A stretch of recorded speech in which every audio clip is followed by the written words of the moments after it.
fez Deus. Vamos lá? 1, 2, 3.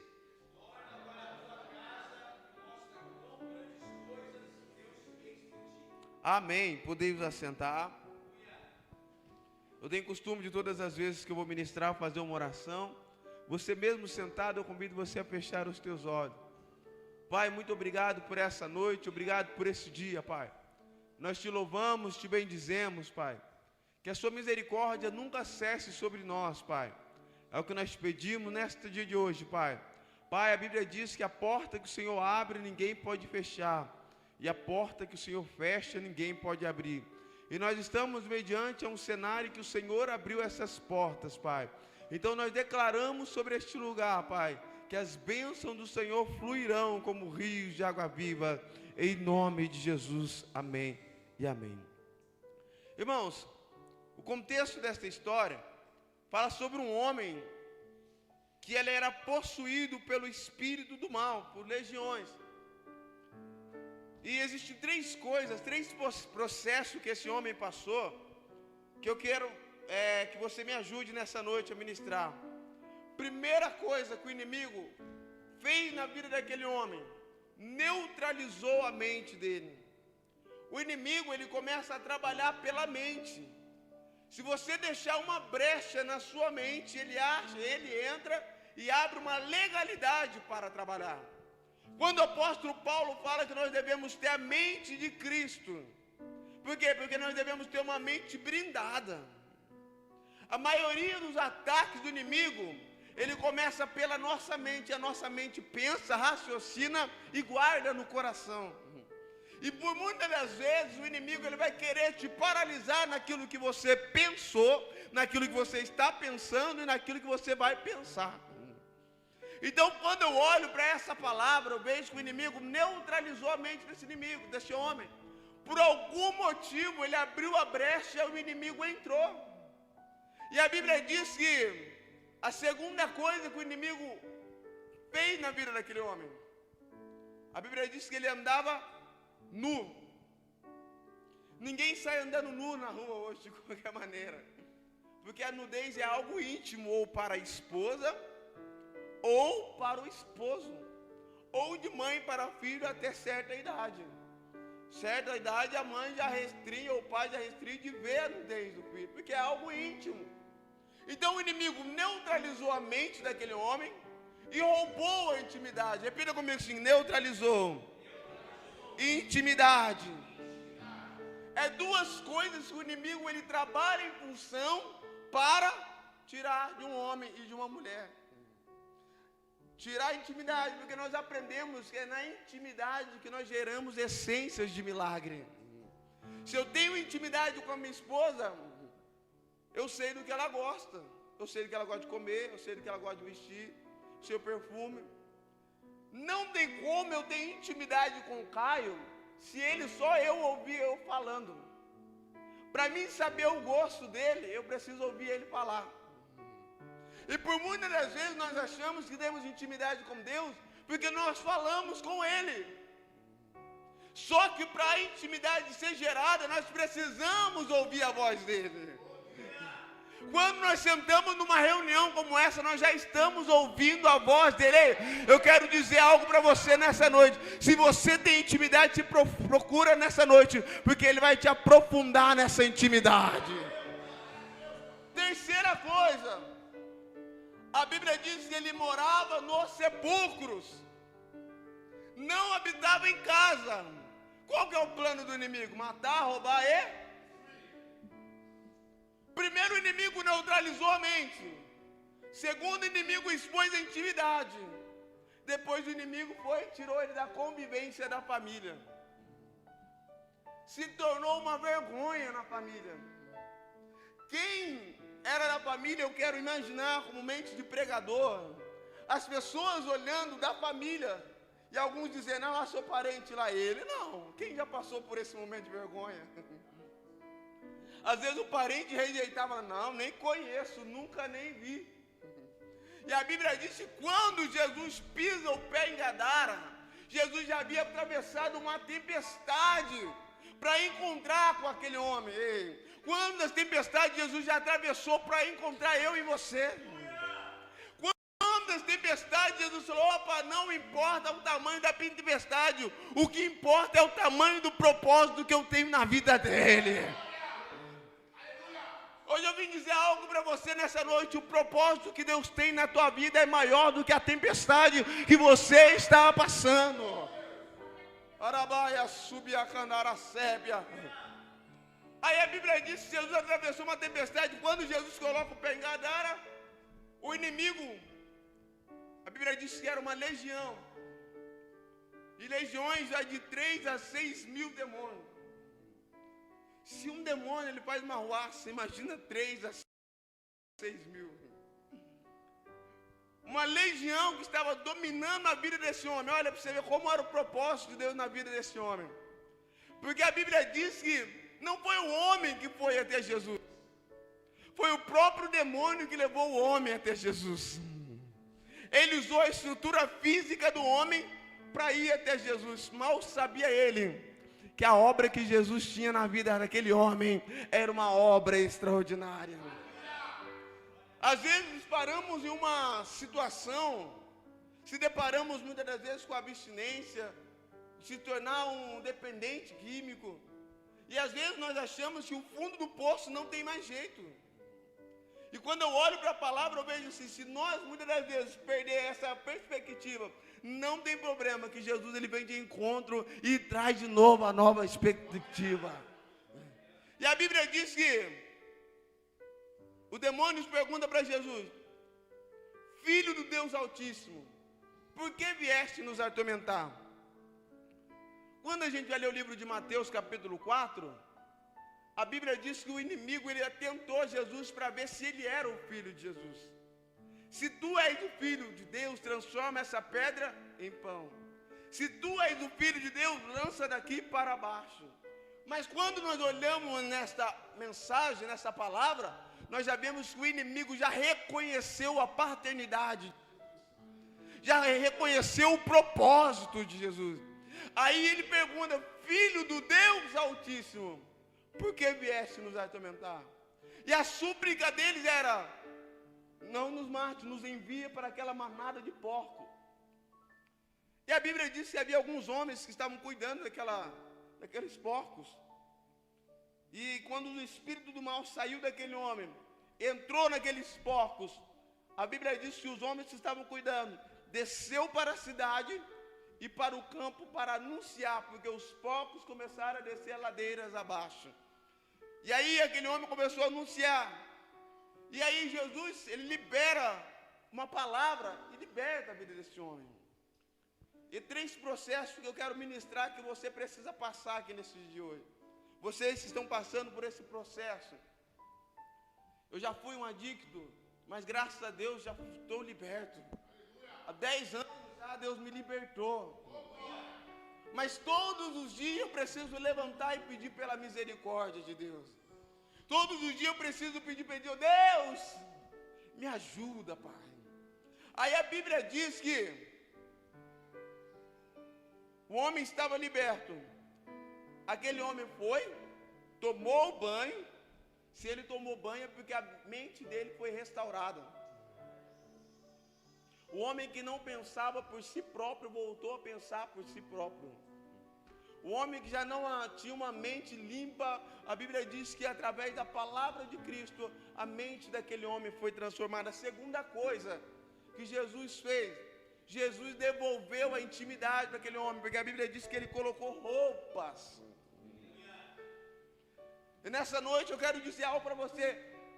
Tudo que o inimigo tentou roubar de você, tudo que o inimigo tentou tirar de você, tudo que o inimigo tentou expor sobre a tua vida, eu quero dizer sobre a tua vida que Deus vai devolver em dupla honra sobre a tua história. Jesus devolveu a mente, devolveu a roupa, a intimidade. A Bíblia diz que enquanto Jesus pregava em Gadara, esse homem ficava aos pés de Jesus.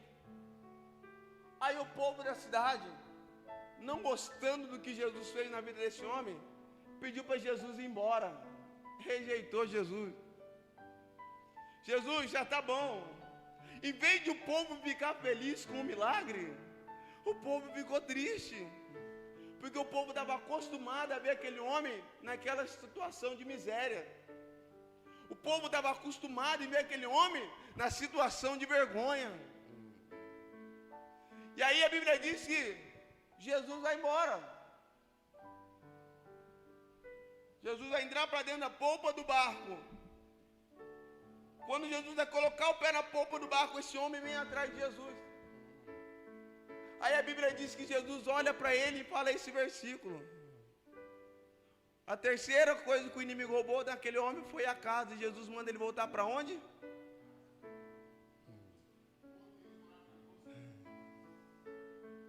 Só que nós olhando para o dia de hoje, aquele homem ele estava sendo maravilhado com a presença de Jesus.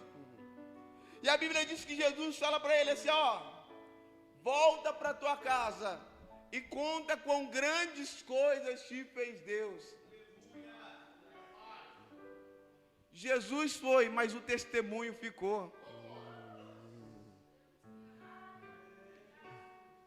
Jesus entrou na porta do barco, mas todas as vezes que as pessoas olhavam para aquele homem que era um gadareno, ele foi embora, mas há um testemunho que ele passou por aqui.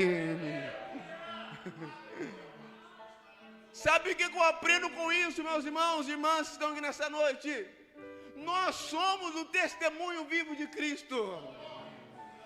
Tem muita gente que não enxerga Jesus em nós, mas pela palavra de Cristo eles vão ter que ver que Cristo está em nós, e maior é o que está em nós do que aquele que habita no mundo. Arabaia subinara sébia. E o que eu quero focar nessa noite, Deus está te preparando para ser um testemunho relevante lá fora. O processo que você passa aqui dentro, a caverna de Adulão que você entrou para ser preparado, é para gerar um testemunho de vidas em muitas pessoas que estão lá fora. Muitas pessoas que te olham e não te olhavam, e a partir de agora olhavam, porque agora será um novo momento.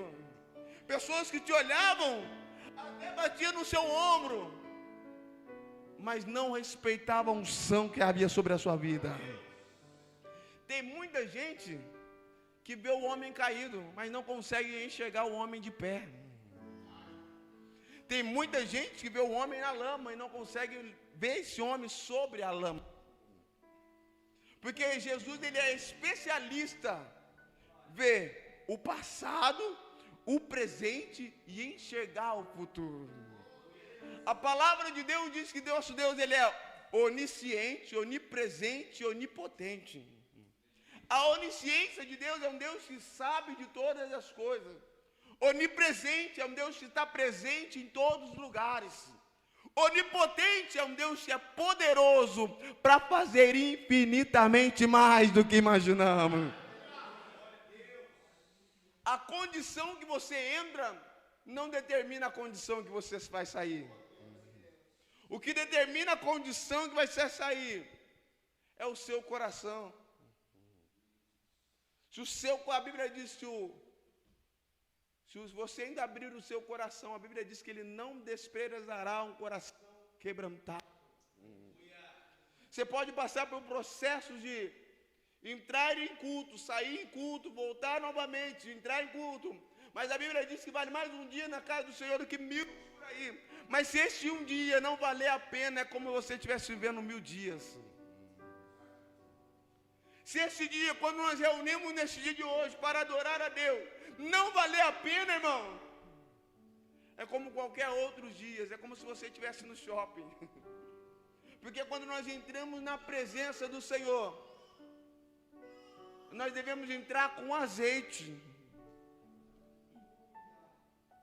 Eu ouvi por muitos e muitos anos que o azeite a gente leva para casa, mas depois o Espírito Santo me mostrou que não. O azeite a gente traz para o culto. Quando você vai aprender Moisés construindo lá o tabernáculo que Deus direciona, para a lamparina ficar acesa, o povo tinha que trazer azeite da onde? De casa. Para o tabernáculo, para a luz do Espírito, para a graça do Espírito Santo fluir sobre nossas vidas, nós temos que trazer o azeite da nossa casa. E quando nós trazemos o azeite na nossa casa? Quando nós começamos durante o dia preparar o nosso culto racional. O nosso culto não começou aqui, amém? O nosso culto começou pela manhã. Quando deu 00:01, nosso culto já começou. Eu tenho uma frase que eu guardo no meu coração. Max Lucado, ele diz: se você concentrar nos seus gigantes, você cairá. Mas se você concentrar em Deus, os seus gigantes cairão. Aonde você está concentrado nesse dia de hoje? Tem muitas das vezes que nós estamos concentrados nos problemas, nas dificuldades, na esposa, na namorada, na crush. E esquecemos de levar a nossa concentração em Deus. Às vezes estamos concentrados no carro, estamos concentrados naquilo que queremos fazer lá fora. E esquecemos de aproveitar a boa oportunidade. Às vezes queremos ser igual Marta, está dentro do templo, está perto de Jesus, mas com a mente nos afazeres. O que eu quero convidar você nessa noite, você abrir o seu coração. Talvez você chegou hoje, talvez você já está há alguns dias. Mas o que vai determinar a sua mudança da sua história na sua família? Você deixar Jesus mudar a sua mente, devolver a sua intimidade. Intimidade você ganha através de oração, de jejum, leitura da palavra, através de cultos. E quando você voltar para sua casa, aqueles que tinham vergonha de si vão olhar para você e vai dizer: eu amo estar perto de você porque você está diferente. Eu amo estar perto de você porque quando eu olho para você eu vejo uma luz, que luz maravilhosa. É tão bom, irmãos, quando a gente é desprezado por alguém e de repente essa pessoa que nos desprezava quer estar perto da gente 24 horas. Hoje pela manhã nós tivemos uma consagração lá no nosso trabalho. E houve um momento muito impactante que impactou a minha vida. O momento do perdão. Porque você quer dar uma legalidade para o inimigo trabalhar? Quando você não perdoa. Às vezes você está bem, está tudo tranquilo, mas lá dentro da sequela do seu coração existe uma falta de perdão. E essa falta de perdão abre uma legalidade para o inimigo trabalhar. E por muitas das vezes, se nós não reconhecemos isso, o inimigo vai trabalhando, e ele não começa tirando tudo de uma vez, ele vai minguando. É gota por gota. E hoje eu pregando aqui, o Espírito Santo me fez me lembrar disso. Eu não sei a qual direção o Espírito Santo está direcionando, mas eu quero convidar você a liberar essa mágoa que está no seu coração. A Bíblia diz em Mateus 5:8: bem-aventurados os limpos de coração, porque eles verão a Deus. Às vezes tem alguns pais que não foram bons pais no passado. Mães não foram boas mães. Porque se nós olharmos para a luz da palavra, homens são sujeitos a falhar. Mas a palavra de Deus, de Gênesis, Apocalipse, nunca falhou. Nunca errou. A Bíblia diz que há tempo para todas as coisas. E eu acredito que o tempo de florescer na sua vida vai chegar. Eu quero convidar você. Eu não quero ser muito enfardo nessa noite, porque o objetivo é a palavra. Se a palavra não convencer o homem, coitado de mim. Se a palavra não entrar no seu coração e você sair daqui com uma mente restaurada, com uma intimidade devolvida, sabendo que as coisas lá na sua casa estão voltando tudo no normal, não muda nada. Poderia eu colocar aqui palavras de 1 hora aqui para ficar enchendo linguiça de vocês. Mas o que transforma é a palavra. E hoje eu vim dizer algo para você sobre a palavra. A Bíblia diz que na presença de Deus a tristeza tem que saltar de alegria. Na presença de Deus, se o inimigo entrar por um caminho, ele tem que fugir por 7. Palavra. Na presença de Deus, se eu liberar uma palavra de vida, a Bíblia diz que os ossos voltam no lugar, os nervos começam a crescer, e Deus sopra o fôlego de vida. E eu vim dizer algo para você nessa noite: a palavra ainda está sobre esse lugar, a palavra ainda zela para cumprir o propósito sobre a tua vida.